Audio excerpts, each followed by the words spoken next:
So she's saying, you need proof that I'm authentic? I just dropped myself twerking. Obviously, I'm authentic. The moment Meghan Markle's name collided with Candace Owens in public conversation, the debate over Archie's birth wasn't just controversial anymore. It became explosive. What should have been a straightforward royal milestone somehow transformed into one of the most fiercely dissected stories in modern pop culture. With every detail, every interview, and every timeline shift pulled apart by critics, commentators, and millions of curious viewers. On one side, Meghan, whose own accounts of her experience have sparked endless conversation and sympathy, but also confusion among those who believe key details don't quite line up. On the other side, Candace Owens, who has never shied away from calling out what she views as inconsistencies, fueling an online storm that only grew louder with every new headline. And caught in the center of this tornado, Archie Harrison Mountbatten Windsor, a child whose birth became a global mystery the moment the story didn't unfold the way the public expected. Some people say the media twisted everything. Others insist the palace kept secrets. And thousands online still believe that both Meghan and her loudest critics, including Owens, helped shape a narrative more dramatic than anything the royal family ever intended. But no matter what people think happened behind those palace walls, one thing is undeniable. The story didn't just raise questions. It created a debate that refuses to die years later. And today, we're unraveling how a royal birth became a cultural battleground, how Meghan's own interviews added layers no one expected, and why Candace Owens' commentary poured even more fuel on a fire already burning out of control. And that's exactly why the first wave of confusion hit so hard. Because the moment people tried to follow the timeline of Archie's arrival, the story didn't unfold the way royal births normally do. Instead of a predictable royal announcement, everything seemed unusually private, unusually controlled, and unusually delayed. None of this was wrong, but it was different enough that the public instantly sensed something was off. Royal fans had grown used to decades of carefully structured birth traditions. Polished press briefings, ceremonial hospital steps, and a rhythm that rarely changed. But this time, those familiar patterns were replaced with sudden silence, a shifting timeline, and announcements that felt reactive instead of proactive. And it wasn't long before people started asking questions, not because they believed something dramatic had happened, but because the palace's communication style seemed almost the opposite of what everyone expected. Commentators began highlighting little inconsistencies that, on their own, meant nothing, but together created an air of mystery. Some pointed to the differences between initial media statements and later interviews. Others noticed how public details seemed to change depending on who was speaking and what platform they were speaking on. None of this proved anything, but it set the stage for a conversation that grew louder with every passing month. And while the public tried to make sense of the shifting narrative, the online world did what it always does. It filled the silence with theories, interpretations, and debates. Some defended Meghan's right to privacy.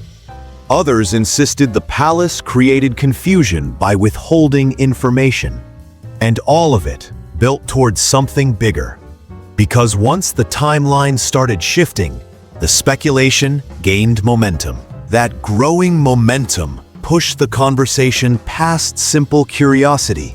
Suddenly, privacy itself became the center of the debate. What began as a couple wanting to handle their child's arrival differently turned into a cultural talking point that spiraled far beyond the royal family. It wasn't just the quiet announcement or the delayed confirmation. It was the sense that every detail was guarded so tightly that people didn't know what to believe. And because royal history has conditioned the public to expect transparency, the lack of it created a vacuum the internet happily filled. Fans defended the couple fiercely, arguing that modern parents deserve modern boundaries. Critics, meanwhile, questioned why even basic details seemed inconsistent depending on the interview, article, or public appearance. Commentators pointed out how some recollections from later years didn't perfectly match earlier statements, but again, none of this indicated wrongdoing. It simply fueled conversation, leaving people to interpret what it meant. And then came the cultural divide. Supporters saw Meghan as pushing back against outdated traditions. Skeptics insisted that the confusing communication made everything harder than it needed to be. The conversation was no longer about a baby's arrival. It became a debate about privacy, control, and how much information the public believes it deserves when it comes to the royal family. But the trigger that shifted the discussion into overdrive wasn't the palace, and it wasn't the media. It was the moment commentators outside the royal world, especially outspoken cultural voices, started weighing in. Because just as the story appeared to be fading, someone unexpected reignited the entire debate. And that person was Candace Owens. And that's where the narrative cracked open again, because when Candace Owens stepped into the conversation, the tone of the debate changed overnight. She didn't tiptoe, she didn't soften her language, and she didn't try to be diplomatic. Instead, she questioned the inconsistencies publicly, directly, and with the unapologetic boldness she's known for. Her commentary didn't present anything as fact, but it amplified doubts already circulating online. She pointed at timeline gaps, compared interviews, and called out what she viewed as contradictions. Whether people agreed with her or despised her take, one thing was undeniable. Her involvement made the conversation impossible to ignore. Suddenly, the debate wasn't just about the royal family anymore. It merged with global cultural discourse, bringing in audiences who had never cared about royal traditions in their lives. Some praised Owens for challenging what they saw as narrative inconsistencies. Others accused her of targeting Meghan unfairly. And as the disagreements intensified, so did the speculation. Online communities began revisiting old interviews, reanalyzing past statements, and comparing everything said before with everything said after. None of it confirmed anything, but it created a cycle of debate that grew louder with every new clip, every new article, and every social media post. Meghan's supporters argued that Owens was fueling unnecessary drama. Owens' supporters said they were simply asking questions the media avoided. Each side pulled more people in, and the divide grew sharper. But the real twist came next, when Meghan herself began to revisit her memories and experiences in high-profile interviews. And that reopened every question the public thought it had already answered. Because once Meghan spoke again, the conversation took a turn no one expected. And with that renewed spotlight, Meghan's own interviews became the centerpiece of a whole new wave of debate. Whether she intended to or not, her retellings, sometimes emotional, sometimes reflective, sometimes slightly different from earlier accounts, gave the public even more to analyze. Every time she spoke about her experiences, commentators broke down her words frame by frame. Supporters emphasized her emotional honesty, noting how memory is fluid and shaped by trauma. Critics, however, highlighted how certain details seemed to shift over time, claiming it added more confusion to the already tangled timeline. But the important point is this: none of these debates proved anything. They simply reflected how divided public interpretation had become. In the digital age, every sentence becomes a headline, every pause becomes a theory, and every story becomes a battleground. So when Meghan revisited her experience, what might have been normal variations in personal recollection were treated by online communities as puzzle pieces in a mystery they were determined to solve. Comment threads exploded. Videos analyzing her interviews pulled millions of views. And each time she clarified one part of the story, 5 new questions emerged from people who interpreted it differently. It wasn't secrecy driving the speculation anymore. It was the internet's obsession with detecting contradictions, even where none may have existed. And this led to a turning point, the moment when observers began wondering whether the narrative was ever going to settle, or whether each new interview would keep it alive indefinitely. Which brings us to the escalating tension that took the discussion from curiosity to controversy. And once the story reached that point, it was clear the debate wasn't slowing down. It was gaining a life of its own. What started as a simple royal milestone had transformed into a cultural tug-of-war involving privacy rights, public expectations, media mistrust, and commentary from powerful voices like Owens. Online communities split into camps, each convinced they were seeing the story clearly. Supporters of Meghan argued that the relentless scrutiny was unfair and rooted in deeper biases. Critics insisted that unanswered questions and shifting timelines left too much open to interpretation. And neutral observers found themselves pulled into the middle, trying to make sense of competing narratives. Even years later, rumors continue resurfacing, not as proven claims, but as recycled speculation. People revisit the same interviews, dissect the same statements, and reanalyze the same events. Nothing new emerges, yet the conversation refuses to fade, because the mystery has become bigger than the actual facts. And that's the strange part.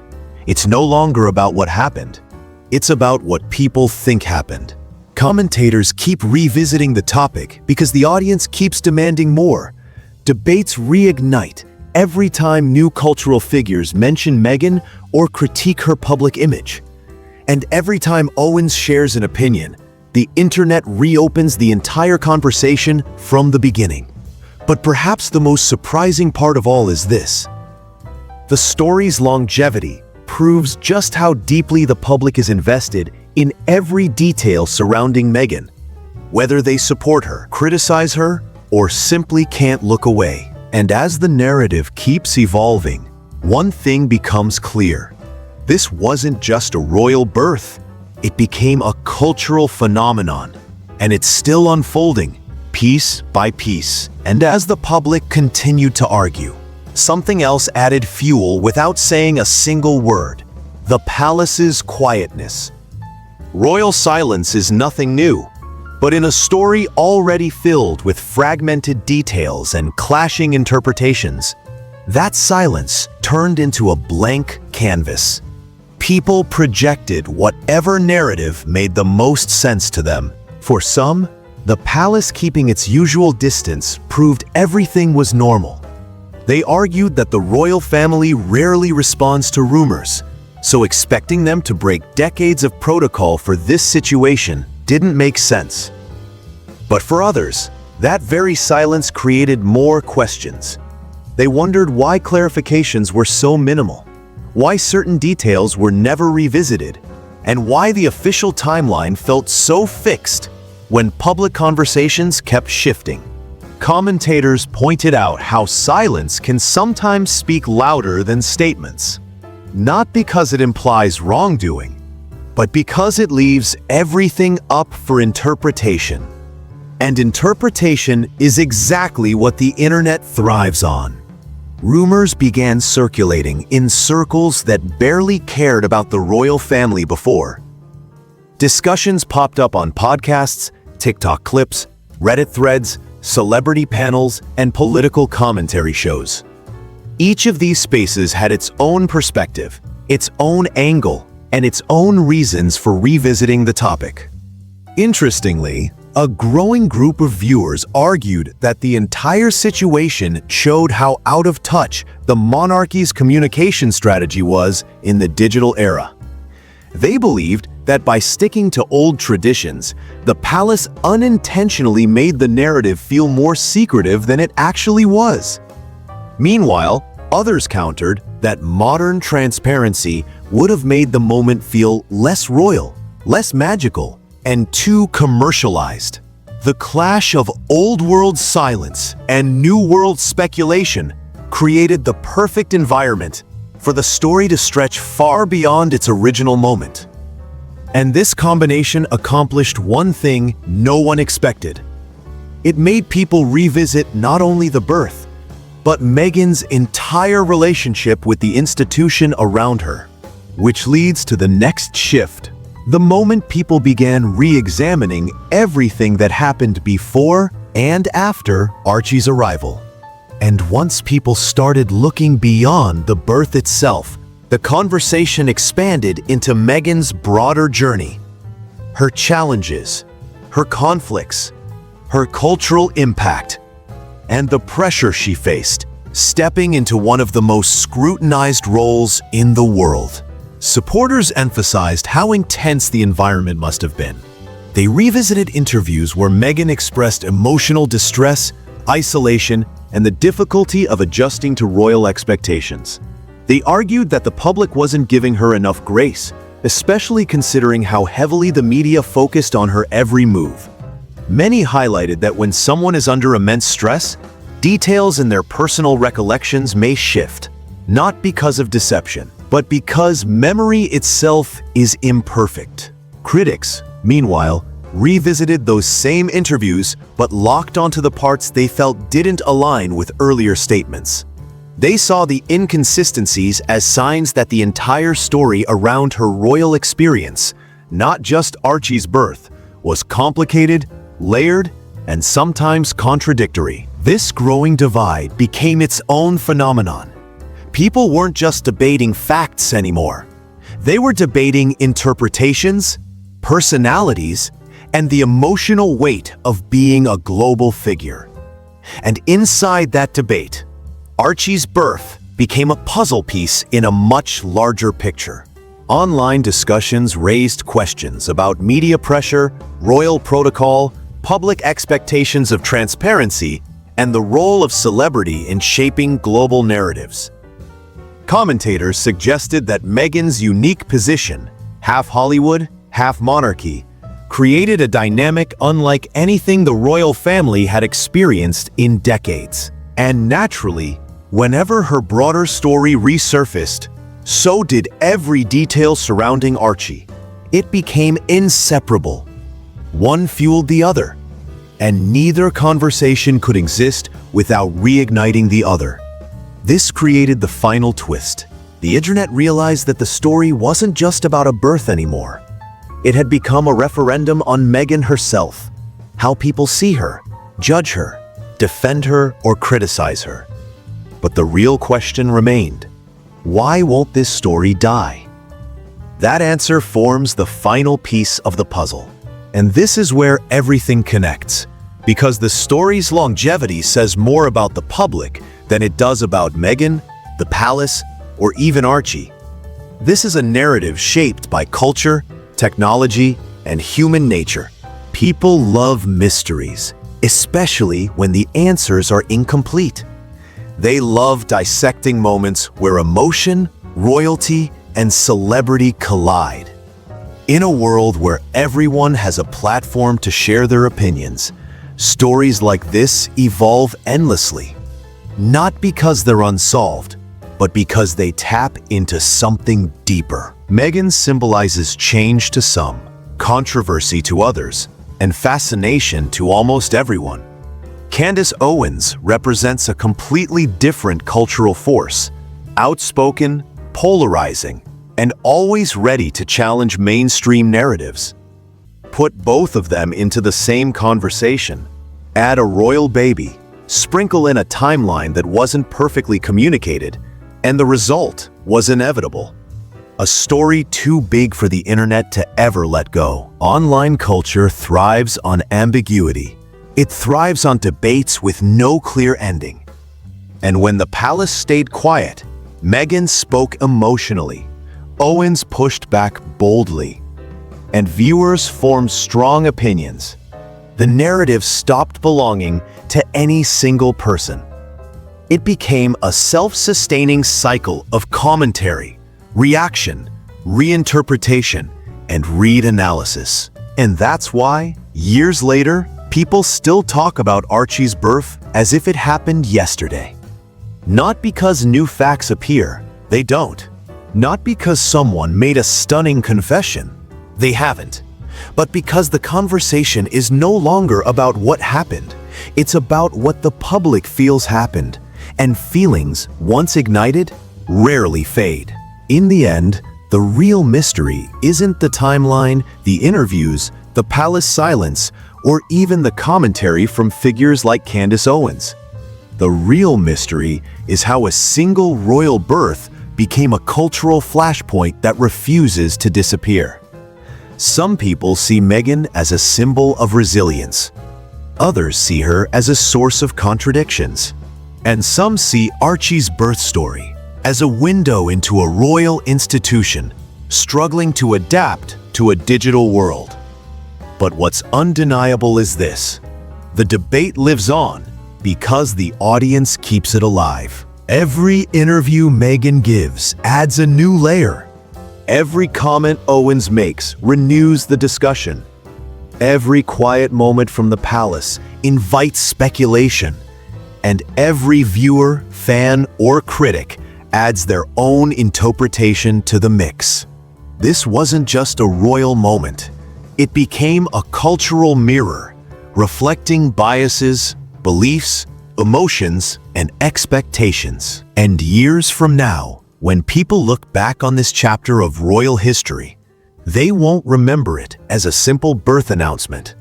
They'll remember it as the story that grew larger than reality. A story shaped by voices, opinions, and a world that refuses to let mysteries stay quiet.